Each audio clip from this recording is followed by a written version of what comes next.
wa bihamdihi. Assalamualaikum warahmatullahi wabarakatuh.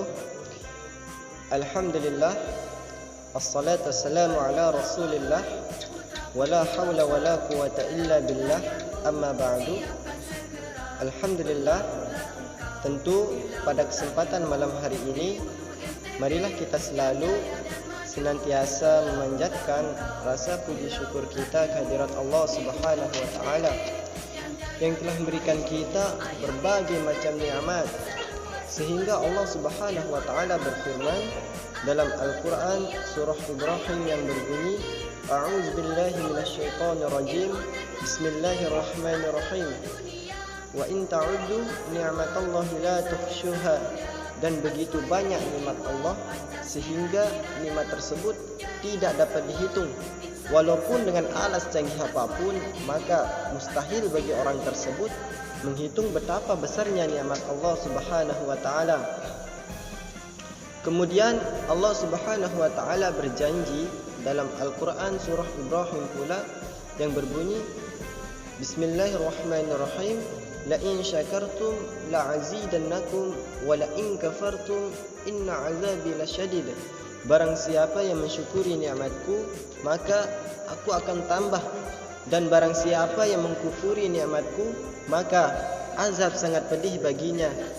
Maka oleh karena itu kita selayaknya sebagai umat manusia, lebih-lebih kita umat muslim, marilah kita selalu berpandai-pandai terutama dalam mensyukuri nikmat Allah Subhanahu wa taala. Kemudian salawat beserta salam tak lupa kita aturkan terhadap baginda Nabi besar kita, yakni Nabi Muhammad sallallahu alaihi wasallam. Karena berkat beliaulah kita bisa mengenal agama Islam ini. Innad dina 'indallahil Islam, yaitu salah satu agama yang diterima di sisinya Allah Subhanahu wa taala. Dan berkat beliau pula lah kita bisa mengetahui, kita bisa membedakan antara mana yang hak dan mana yang batil, mana yang benar dan mana yang salah. Baiklah, untuk mempersingkat waktu, saya hanya sedikit ingin menjelaskan terkait mengenai masalah saya dengan tema NU dan isu global. Jadi globalisasi dan hak asasi manusia adalah sebuah tema yang telah lama mewacana hingga kini. Konsep globalisasi dan hak asasi manusia lebih terus menjadi materi perbincangan di kalangan ilmuwan, yang dimana ia merupakan sebuah istilah teknis yang sering digunakan dalam konferensi dan perbincangan intelektual masa kini.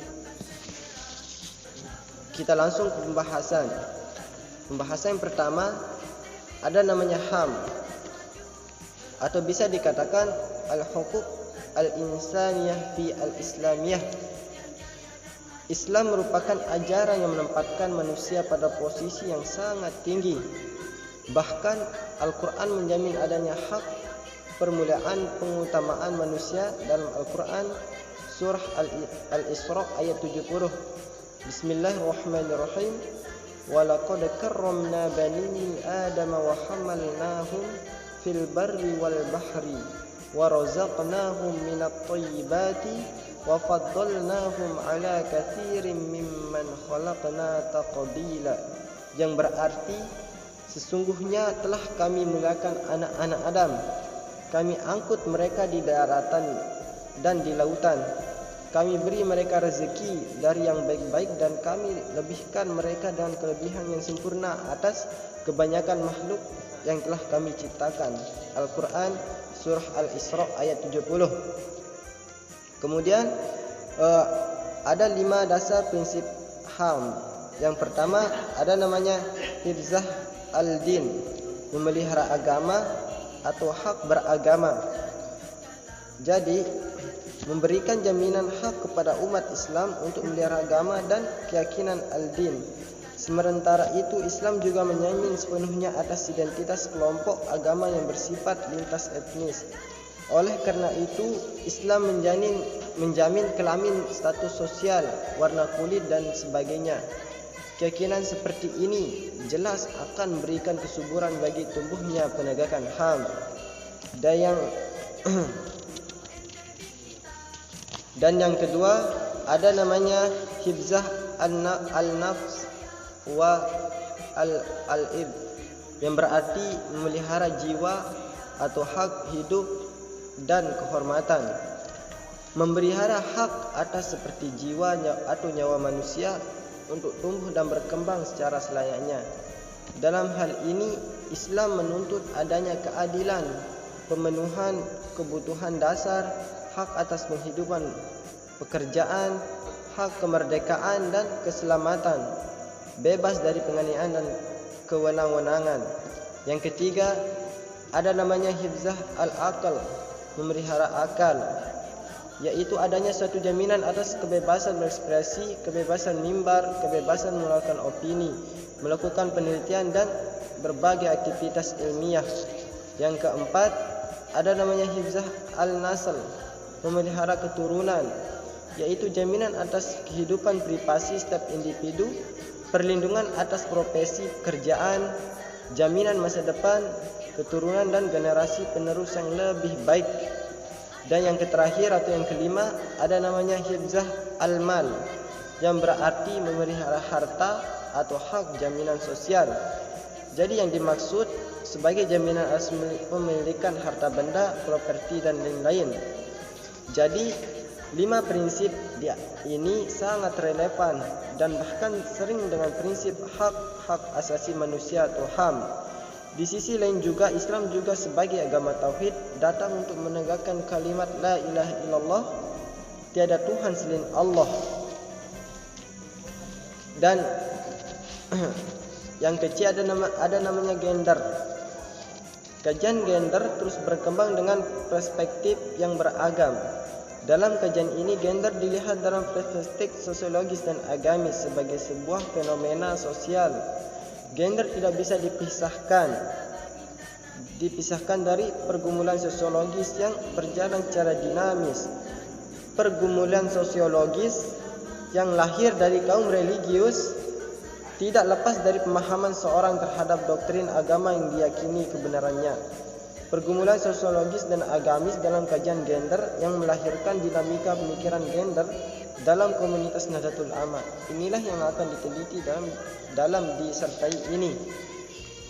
Kemudian sikap NU terhadap hak asasi manusia. Jadi masalah kemanusiaan merupakan masalah global yang melampaui batas-batas etnik, ras maupun ideologi. Sikap penolakan terhadap segala bentuk diskriminasi, ketidakadilan, penindasan dan pemaksaan kehendak merupakan hal yang dimiliki oleh bangsa, suku, agama dan kelompok maupun di penjuru dunia.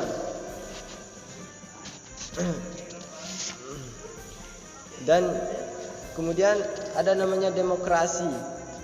Jadi demokrasi secara etimologis berarti pemerintahan oleh rakyat. Inilah yang membedakan dengan sistem pemerintahan lainnya. Legitimasi berasal dari pilihan rakyat. Jadi kata demokrasi berasal dari 2 kata, yaitu demos yang berarti rakyat dan kratos atau certain yang berarti pemerintahan, sehingga dapat diartikan sebagai pemerintahan rakyat atau yang lebih dikenal sebagai pemerintahan dari rakyat, oleh rakyat dan untuk rakyat. Jadi secara umum demokrasi adalah suatu bentuk pemerintahan politik yang kekuasaan pemerintahannya berasal dari rakyat, baik secara langsung demokrasi langsung atau melalui perwakilan. Istilah ini berasal dari bahasa Yunani demokratia, kekuasaan rakyat, yang dibentuk dari kata demos berarti rakyat dan kratos berarti kekuasaan.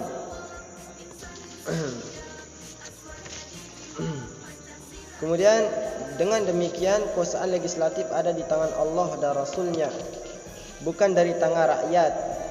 Sumber undang-undangnya adalah syarak dan bukannya rakyat. Sedangkan hak untuk mengadopsi hukum-hukum sistem dan perundang-undangan di tangan kepala negara, bukan rakyat. Wakil umat yang notabene merupakan anggota majelis syuro hanya berhak menolak apa yang diadopsi oleh kepala negara.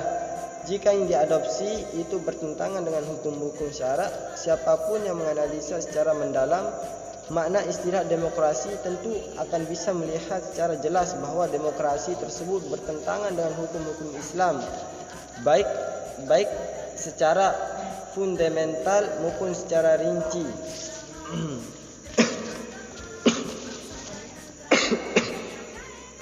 Jadi kesimpulan hanya itu dari makalah saya. Jadi kesimpulannya yaitu globalisasi merupakan suatu gejala wajar yang pasti akan dialami oleh setiap bangsa di dunia, baik secara masyarakat yang maju, masyarakat yang berkembang, masyarakat transisi maupun masyarakat masih rendah taraf hidupnya. Dalam era globalisasi, suatu masyarakat negara tidak mungkin dapat mengisolasi dari terhadap proses globalisasi. Jika suatu masyarakat atau negara mengisolasi diri dari globalisasi, mereka dapat dipastikan akan terlindas oleh zaman serta terpuruk pada era keterbelakangan dan kebodohan. Jadi dampak positif dan negatifnya pada pengaruh globalisasi terhadap kehidupan berbangsa dan bernegara pun ada. Salah satunya era globalisasi pada sistem politik.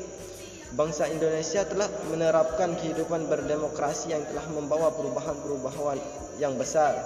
Di antaranya pelaksanaan pemilu legislatif dengan sistem multipartai dan pemilihan presiden dan wakil presiden secara langsung. Itu dampak positifnya. Sedangkan dampak negatifnya ialah pada kebanyakan negara berkembang akan munculnya sikap dan tindakan anarkis yang dapat menemukan banyak korban di antara sesama. Wawasan kebangsaan semakin terpuruk sehingga dapat menimbulkan disintegrasi bangsa. Seperti ini munculnya gerakan Papua Merdeka dan gerakan Aceh.